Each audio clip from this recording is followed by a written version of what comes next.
Now on this video, we are buffing out the painted plexiglass parts. We used Chromax, we used 8065, and the thing that caught us by surprise on this whole job was we didn't know we were going to have to deal with some 10-degree and overnight really cold weather.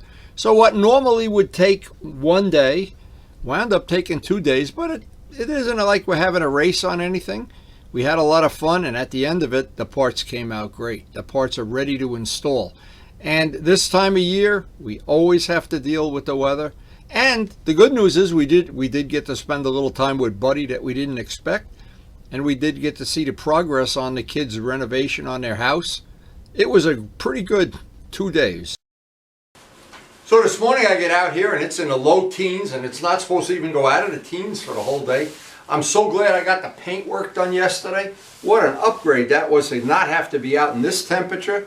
I mean, this might be the coldest day of the year so far. But I'll be downstairs because the next step on that is once it dries, I'm going to put it up by the heating vent, wait 3 or 4 hours. If it doesn't dry, I'll let it sit overnight. But it's been out in, and this is something I'm trying to test, to be honest. I'm trying to see about this forced drying paint. I don't know when it's this temperature, and it never got out of the teens last night, if that paint's still dry. This will be an interesting test today. Hey, we start this day off with a bang. 14 degrees, real feel, 0.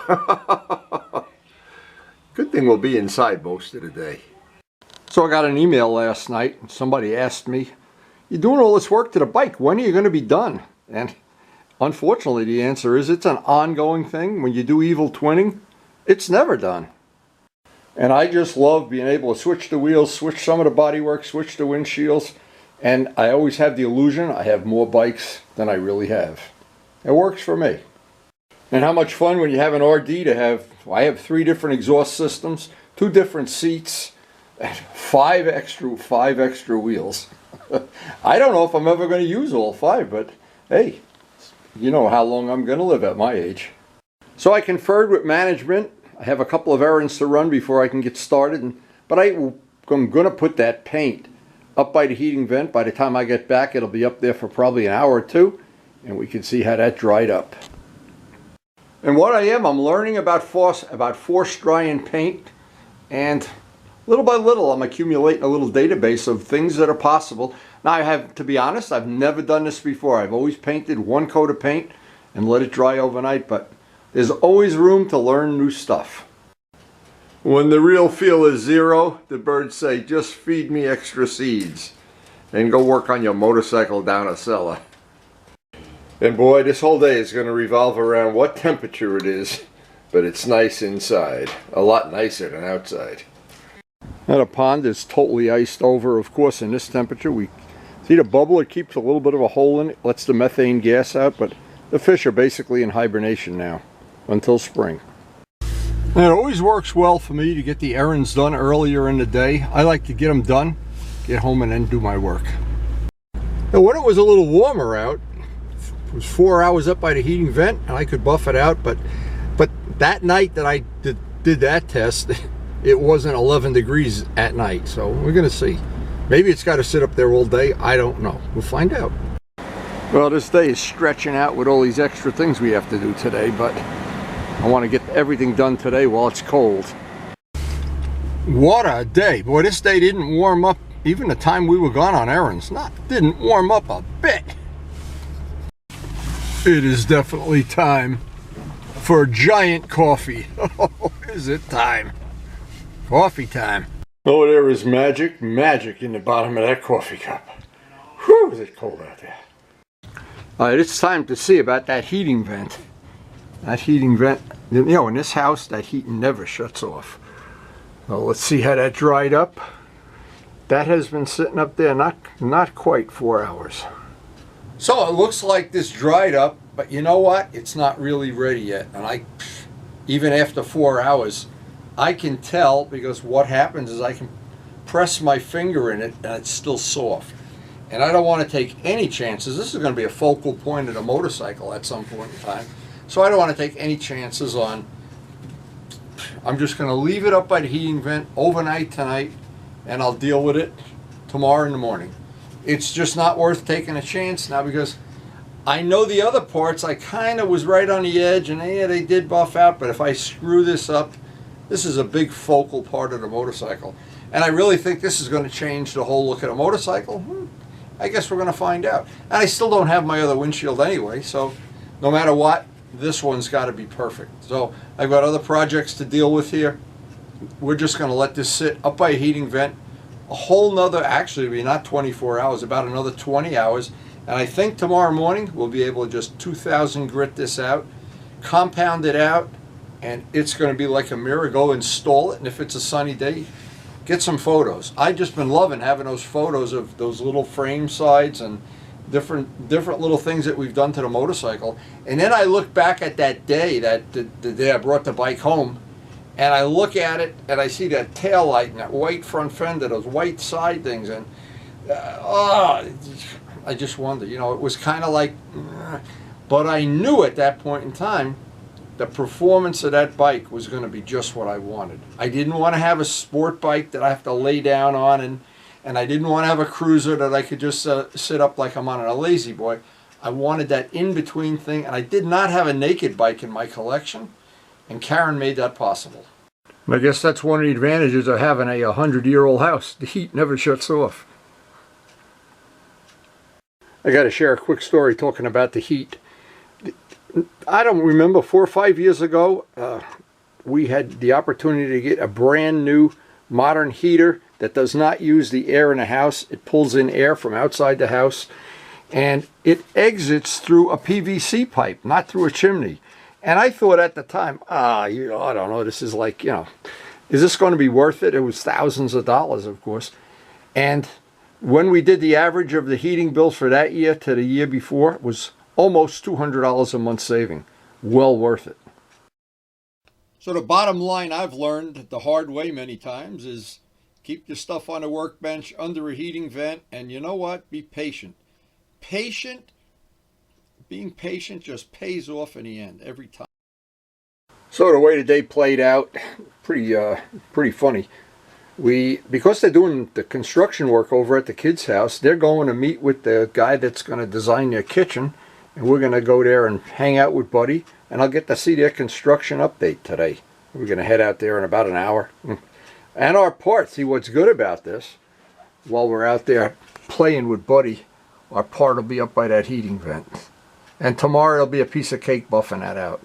I really think I pushed it a little bit too far with that when the temperature's in the teens. So again, I love having these photos for the computer, and I can look at those little frame inserts, look at the parts underneath the headlight, and very soon we'll have pictures with the windshield in place. Now, I know a lot of people prefer the styling of, traditional bikes with round headlights and things like that, but this bike, to be honest, over the year I've had it, year and a half, it's grown on me, and these painted parts are making it grow even faster. And one final thing here, as I'm looking at pictures, is this logo, the box that has an MT in it and 09. What John and I are trying to come up with is a logo that just has 09. You see the slant of these letters going to the point, the lower point. On the other side, it looks like an unfinished bagel. But this side I like. I just want the other side to sweep in the opposite direction and be a little bit bigger, because we're going to eliminate the box, I think. But we're still working on it. See, the artist in me is saying, I don't know what they were thinking about. They got the letters slanted the wrong way, and they cut off the top of the 9. And a little detail like that, when it's not right, people notice it right away. But that's coming. And this is the late Bob Navola and Chris. We were using a rear camera back then, and we had a nice ride through the park on a beautiful day. Great when you're in the teens. To think this day it probably was in the 80s. And we were sweating, but just great memory. A good way to sit, relax, have your cup of coffee, and relive some times with your friends that have passed away. Bob, we miss you. And the best thing about having these things on a computer and having them on video, you can relive some of these rides that here we are, when the bike was evil twinned out as a Ferrari bike. And what can I say? Even that, You can relive memories that you really can't live in real life anymore, and see friends that have passed away. Video is a wonderful thing, but hey, Karen wants to get ready. Look at that, how when that bike was a Ferrari bike. We have to get ready. We have some babysitting obligations today, but the video has gotten me through a really cold day. It reminds me of having that rear camera mount. That was a lot of fun. I miss the Ferrari bikes. What a lot of fun we had.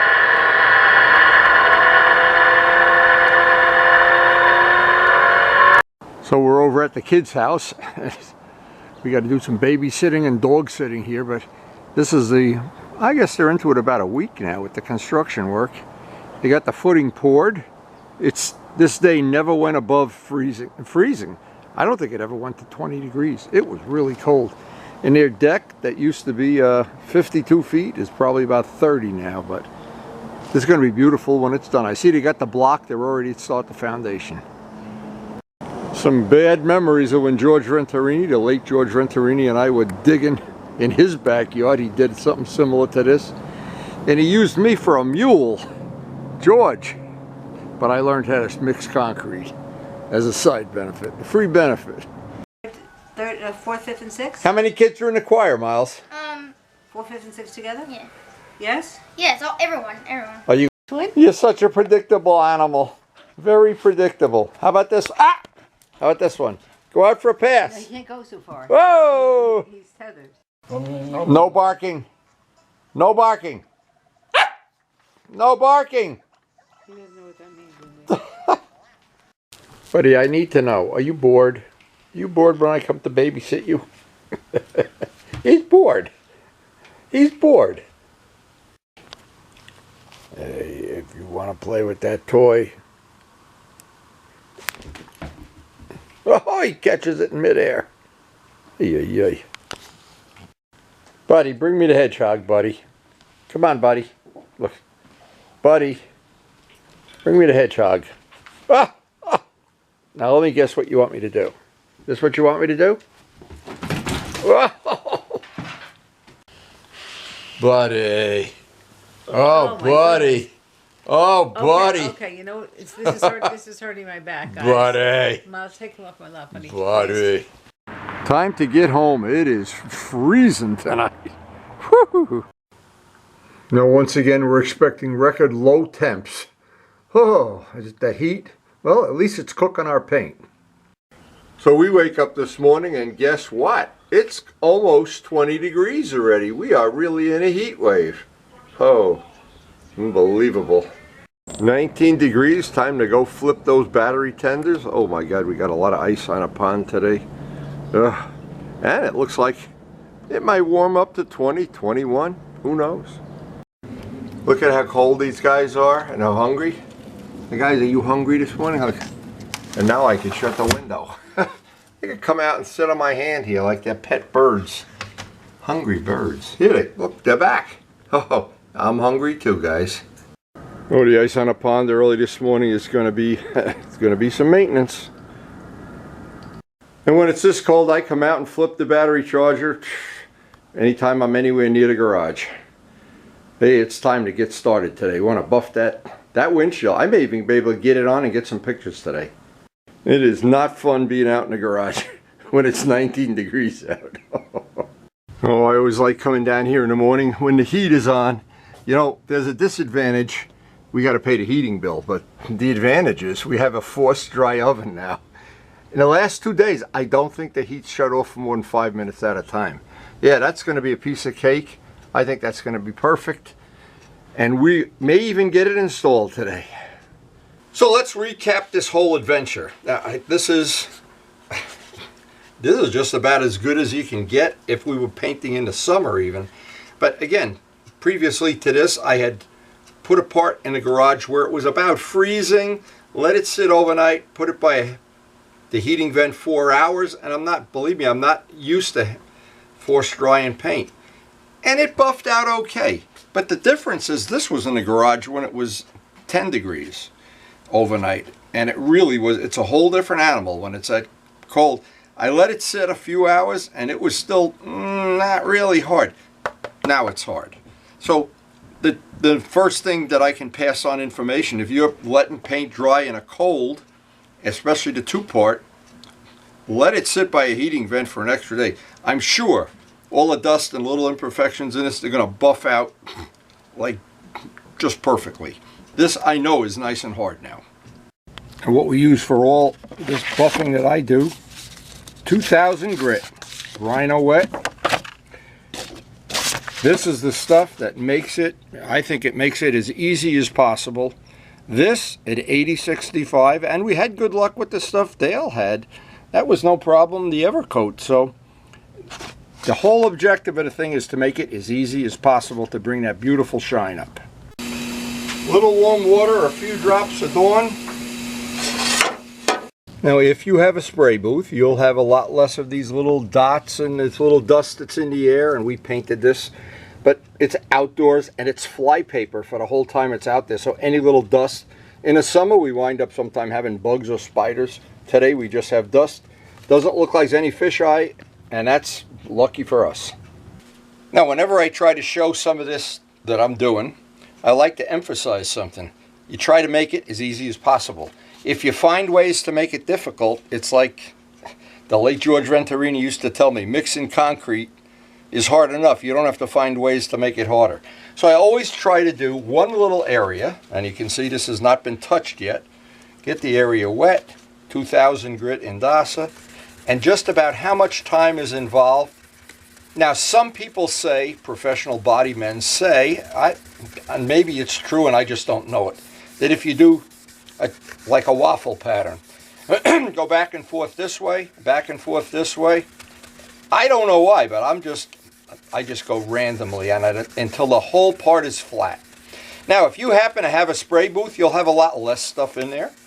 If you have a very expensive spray gun, you may get a few less little imperfections.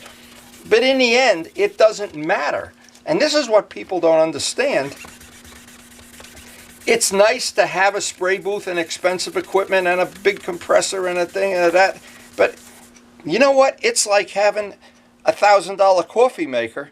The coffee's still going to be the coffee. Now, in the end, anybody that wants to win motorcycle shows, model plane shows, or just wants to have an extremely nice top-end finish, the bottom line is it's not going to come from the spray gun. It's not going to come from a lot of stuff. It's going to come from how long it took you to buff it out. And if you buff it out, right now it wouldn't matter if we brushed the paint on. It's the top surface that we're going to see. And I'm only interested in putting time and energy into the things I see. I don't want to buff out inside the fenders. I only want to put the time. Time is limited, and I want to spend it wisely. So I wanted to show this in real time. I don't want to put this in fast forward. I don't want to have any camera cuts. I want to show this. This is what it just takes patience. And there's no substitute for it. When you're ready to buff, let's just let this dry out. It takes about 2 seconds. Because I do like to do this on every one of the tutorials is how to. Let's see if I can handle it. I want that to be as flat as possible. Now I've let it dry that extra day. That's in my favor. By the way, this is sanding out like butter now. What happens when you don't let it dry, the sandpaper's dragging, and so you're always forcing it. This is going, Miles could buff this. Maybe I should teach him how to buff it out. Now in fast forward you can get some idea of how long this took, but it's not a race. And anytime you try to race on something like this or try to get it done in some short amount of time, somewhere down the road you always pay. Quality paint work, it's like my dentist used to say, good dental work takes time. And I think he had a point. Now at the end, the final detailing with a block, especially around the bolts. If there's any paint buildup there, it's a problem. And carefully working the edges. Okay, so with the whole part flat, with the exception being the high mountaintop and the absolute edge. And I worked on this edge because this edge had some imperfections in it. It's pretty good now, a lot better anyway. So I did want to see the light run along that edge when you're riding the bike. I took the block sander, of course, to because what happens from static electricity, paint builds up around here, and then when you go to tighten the bolt, if you over tighten it, the paint makes a mess. So the most important thing now, we've got this part totally flat and all the little dust and imperfections are out. Now, if we had a really nice spray booth and a real expensive gun and temperature controlled that we were painting at exactly the right temperature, well, here's what the advantage would be. This sanding thing would have probably taken a little bit less. But there's never a time I've ever seen, and I've competed with people in competitions that have multi-$1,000 spray guns and equipment and you know, people advising them and helpers. And I've never seen them. If you can do this, what I did with almost no equipment, there's no reason you can't win bike shows, model plane shows, or just have beautiful equipment. This is the step that really matters. And at the end of any sand out, I try to look for any little imperfections, anything I want to change, anything I want to address. There should be virtually no shiny spots at all on the part. It should be all flat, all dull, and then you're ready for this product right here. Now, we have one, I think this is the one. I'm right at the end. I got a few spoonfuls left, a shot glass left. I want to use that up. This is a brand new tube I just got at Gavin's. When he mixed the paint, I picked it up. And the stuff from Daily Evercoat. This is the compound, which I think is a little bit rough. But if we had a spot on a 10-year-old car that you wanted to get rid of, this would be the product to use. The other product, and I'll show that, this is not appropriate for what we're doing right now. I have not found this to work as well as the milder compound. This is a little bit too gritty, and you can see where it is on the grit stage. It's way off into the rough area. So if you don't have 8065, this is not my first choice. Now, if I wasn't using up the 8065, I would use this, and this is a full tube, so I won't have to buy this for years. This worked pretty much exactly the same as the 8065. I keep it on a separate pad, and I would always use a new pad on soft paint like this. Save the old pad for buffing out your driveway or something, or whatever. But this is really almost the equivalent of 8065. Maybe it is the equivalent, I don't even know. And you can see where it is on the scale of roughness. So this turned out to be a really good product, by the way.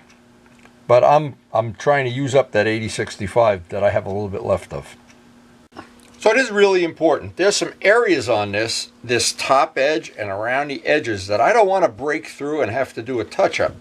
So I decided that I'd do this ridge. I'll call it a mountaintop, a ridge, or whatever. And I'm trying to use up the end of this product. And this stuff is a little pricey lately, but isn't everything. The Gavilta fish is even pricey. So, and I got a new microfiber. And I want to do the ridge by hand. I don't want to get the buffer in there and take that mountaintop down. So this will be relatively straightforward. I'll do this by hand. And at the same time I'm doing this, just don't do the mountaintop. Do one side, do the valley, but don't avoid getting that mountaintop, because what will happen, you put the buffer on there and it goes right through at the top, and then you're basically you're in touch-up mode. So, and the other thing, just to show it, I want to take this product and go around the edges by hand, because when the buffer catches the edge, sometime you wind up making yourself a little repair that you don't really need to make. So once I get the edges done and this little mountaintop done, be ready to take out the buffer. Now, I did spend a lot of time on this edge, because you do see the light running across this when you're riding the motorcycle. So that was the one thing on this that when it came from the supplier, it was not really, everything else was pretty decent, but this edge, it looked like maybe they took the short way. Anyway, we're going to do this. I'll get the rest of this done off camera. We're in fast forward here, so we don't make the videos so long that you miss, you know, watching your normal Netflix at night. And by the way, a thing I always do, if I do have a delicate area, I always do it first. And then do the machine part, the flat machine part first. I don't want to be tempted to come up here and hit that with the buffer if at all possible. They'll just save me a potential repair. Okay, a couple of tips. We got the hand buffing done. Never, no matter how tempting it is, and I have paid the price big time for this. I don't ever want to do it again. I'm trying to pass on good, useful information on this channel. This pad we used a day or two ago, and I don't remember when or how. Doesn't matter. Looks like it would be okay. Some people have told me you take and wash these. Yeah. But you know what? When it's your pride and joy, and it's your prize-winning, whatever you want to call it, or you want to just have that nice finish, there's no substitute for every time you do this, use a new pad. There's just no... And it's hard to get that across to people because the pad's basically $2 a piece from Harbor Freight. But the pad, what happens is this pad has dried out compound. As compound dries, it turns like to salt. It's like... Then you're supposed to be able to, and some products have a liquid you spray. Glenn had that liquid in a spray bottle, and it's supposed to bring it back to compound. All of that's it's just easier and it's better to me to use a brand new pad and be done with it. So anyway, we have a lot of, and I don't know how much of this is left here. We'll see if we got enough to do this.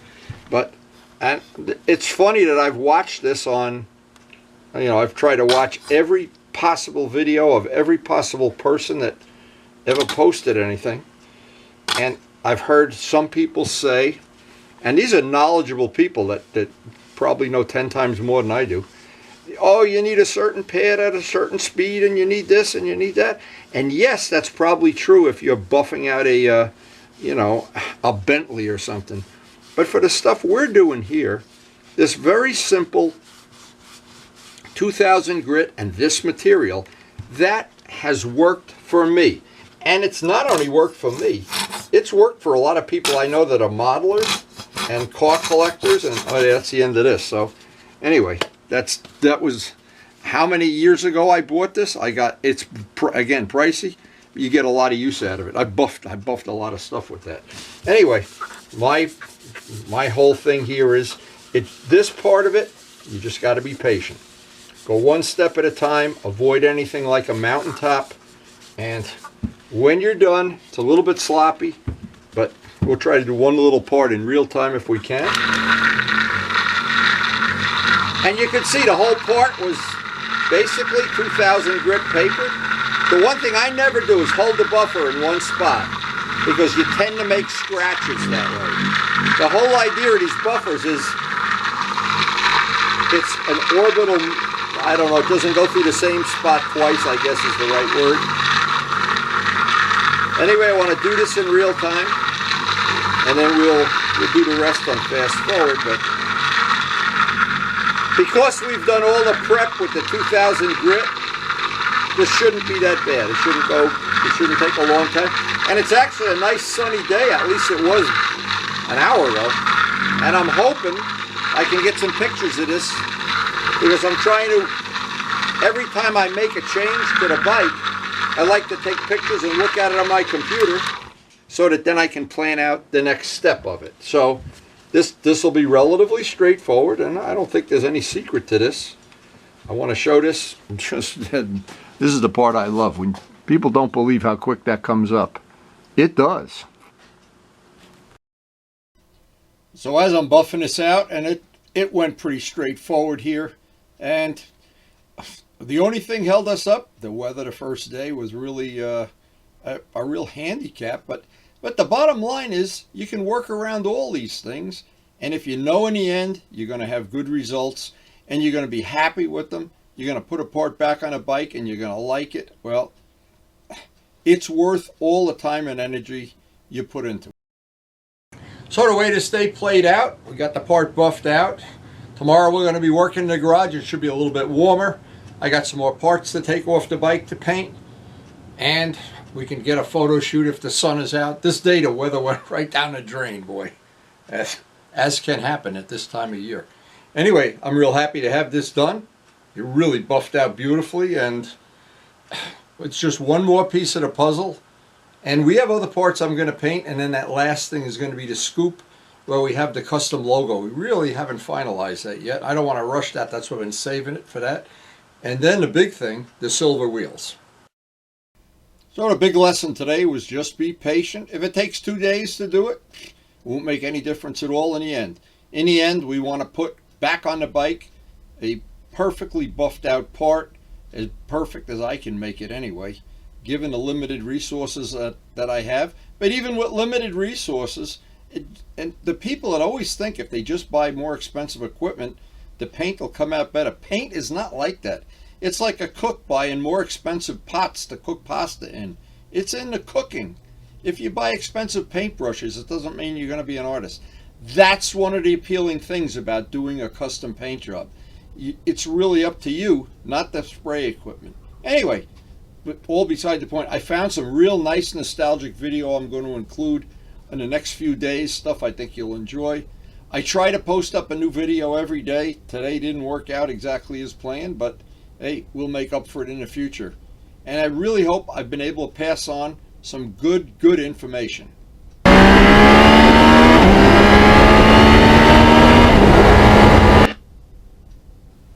So if you enjoyed the video, I hope you share it with your friends. And of course, I hope, most of all, that we'll see you tomorrow. And thanks again for watching.